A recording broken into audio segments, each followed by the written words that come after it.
And more than 100,000 people have signed this petition. They argue it's safer for kids to go trick-or-treating on weekends. Tonight, we verify whether President Trump could change the date and who's really behind the petition.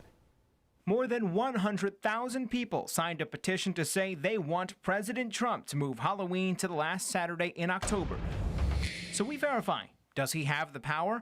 We checked with the Congressional Research Service and Library of Congress and found there is some precedence of presidents creating and moving holidays with a proclamation. In 1863, President Lincoln proclaimed Thanksgiving will fall on the last Thursday of November. Nearly 80 years later, FDR changed it to the second to last Thursday. Then, in 1941, Congress made it a permanent federal holiday.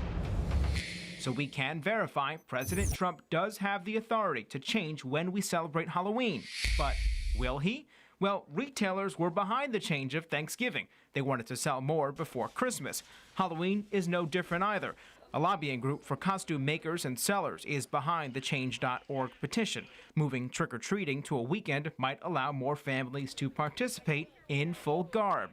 That said, it's unlikely. First, President Trump's eventual successor could change it back with a similar proclamation. To cement the date, he'd need Congress, which hasn't made any new federal holidays since creating Martin Luther King Jr. Day. That said, if the petition gets 100,000 signatures in 30 days, the White House may have to respond. But like Halloween candy, it may not be the treat you want. There are some communities that designate trick-or-treating times for the weekend before Halloween to address those safety concerns.